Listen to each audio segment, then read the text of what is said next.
kenn ci jëwriñu organisation bi nga xam ne mooy jëwriñ général organisation bi muy Serigne Cheikh Diaw fas yéene dugg ak moom ci laaj rek ak tontu ba nga xamante ne bii dañ ko fas yéene laaj liggéey bi nu mu ko gisee ak nan la ko jàppee ak nu mu koy doxalee moom it ne ñu ngi taxaw Serigne Cheikh Diaw mu féetuñu sunu ndeyjoor di jëwriñ organisation ak Serigne Fallou Gueye féetuñu sunu càmmoñ topp ci moom kon dañuy su ko defee dañuy laaj Serigne Cheikh Diaw na ko liggéey bi moom nu mu gisee liggéey bi. asalaamaaleykum mbokki taaliba yi mbokki murid yi di leen nuyu baax di leen ziar di nuyu waa fondation Jëfal Maam Cheikh Ibrahima Fall bi yëpp di la nuyu baax sëñ Mame Thierno jërëjëf sa wàcc waay baax a baax waaw liggéey bi rek niñ koy gisee du lenn lu ak yokkute ndax buñ xoolee liggéey bi ak yi nga xam ne moom lañu weesu waaw buñ xoolee ak tey mel na ne am na soppeeku bu baax a baax waaw am na yokkute bu baax a baax a baax waaye nag loolu yëpp daal mbiru sëñ bi la dañ xam ne daal mbir moom nii rek lay demee am na ñëw day gën a yokk ndax buñ xoolee maam lañ doon def daaw boo xoolee moom def nañ ko raw ren kon nag nañ xam ne maam mi ngi dox bu baax a baax a baax a baax a baax. mu mel ne tamit yàlla daa dogal maam liggéey bi ñu ngi gis ne maam dañoo wax ne fondation Jëfal Maam Cheikh Ibrahima Fall ñi def ay signification mu mel ne dañuy bëgg gëm jëf ñu ne am na soññee amul xaare te nee nañ ku jëf baraw la mun wax bu dab ko organisation bi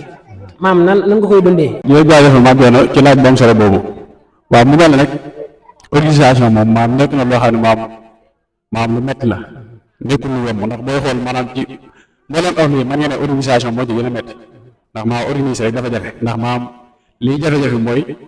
façon nit bu nekk ngay am façon nit bu nekk tamit ngay dajal waaye maam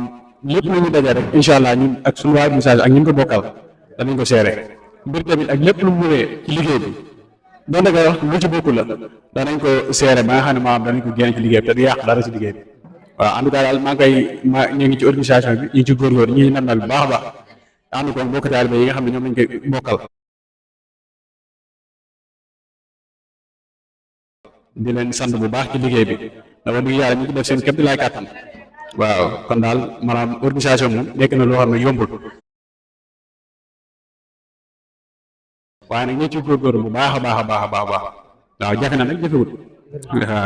ñi nga xamante ni yàlla dogal na ñooy teew ci biir daara ji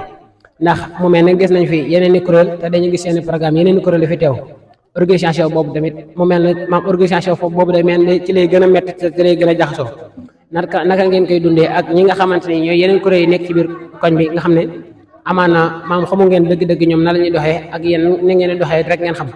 léegi mu mel ne tey su ngeen amee programme war a daj yeneen daara tamit loolu tamit dañuy maam organisation bi su boobaa nan lay demee. waaw ci li nga laaj nag laay ñëw mooy ëllëg yi nga xam ne yenn saa yi dañu am li programme boo xam ne comme ça ndigal boo xam ne dañ ciy jot ñu ñëw ànd ko ñun loolu maam nekkul lu jafe ndax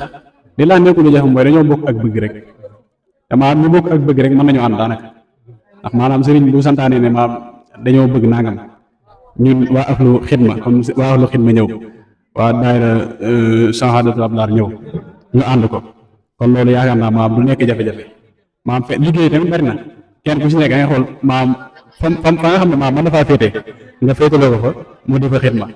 waaw mën nañoo xidma daal te du ci wàññi dara. bëggoon nañ tamit nga leeral ñu bëgg gëm ak jëf gi maanaam maam lan mooy sabab bi ndax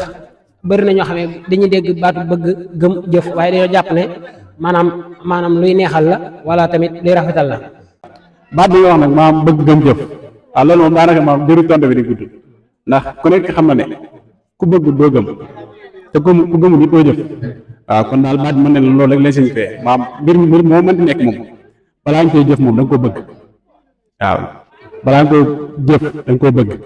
waaw boo ko bëggee tamit ba pare da nga ciy jëf waaw loolu doo nga la baat bi signifie. Sëñ Cheikh Diaw bëggoon nañoo xam ndog yi lan moo sabab xalaat bi ak xalaat bi ni mu réyee ngeen fas yéene ko yóbbu hôpital Cheikh Khadim ba loolu tey bëggoon nañ koo xam nga andiwuñ ci ab leeral. waaw ndog yi de xanaa moom xalaatu mbokki taalibe yëpp la rek waaw amaana nag am na ñoo xam ne ñooy jiitu ci xalaat ndax maam am ñoo amaana ñoo si jiitu ma amaana sax nekkul loo xam ne xalaat boo xam ne ci amaana bëgg-bëgg sëriñ bi la rek moo tax ñu jëlee ko foofu waaye daal ñu ngi ci sant mbokki taalibe bi nga xam ne ñoom lañ ko àndal ñëpp mu mel ne nag liggéey bi am na solo lool ndax wax dëgg yàlla bu ñu seetloo maam fu ñu koy yóbbu ñu ko yëtteewale waaw ndax mu dañ cee xam dara bu baax a baax ndax bu ñu yóbbu ndog yi war na sëñ Tuubaa maanaam dañuy ñaanal ko sant ak gërëm rek te loolu yaakaar naa képp kuy dem rek am nga ci seede barke Sëñ Tuubaa ndax maanaam fañ ko yóbbu yittewoo nañ ko lool sax waaw kon daal nañ xam ne liggéey bi du ay caaxaan ba pare tamit ñu ngi sàkku mbokki taal bi yëpp ñu teew ci ubbi leen ñëpp suñuy bunt waaw liggéey bi daal maanaam nañ xam ne daal xalaatu mbokki taal bi yëpp la liggéey bi ñëpp la tamit ubbi leen ñëpp suñuy bunt yëpp mbokki taal bi boo xam ne nam ngaa liggéeyal yàlla liggéeyal sëriñ beeg maam Cheikh Ibrahima Fall jàppal ne waa fondation jëfal maam Cheikh Ibrahima Fall ñoo ngi nii di la sàkku sa teewaay ñëw ñu ànd liggéey bi. Serigne Cheikh Diaw ñu ngi koy jaajëfal mu mel ne Serigne Cheikh Diaw mooy jëwriñ organisation kon su ko defee dañuy ànd ak Serigne Souley Fall mi nga xam ne moo nekk ci technicien bi ak Serigne Aliou Seye mi nga xam ne moo nekk ci wàllum image bi tamit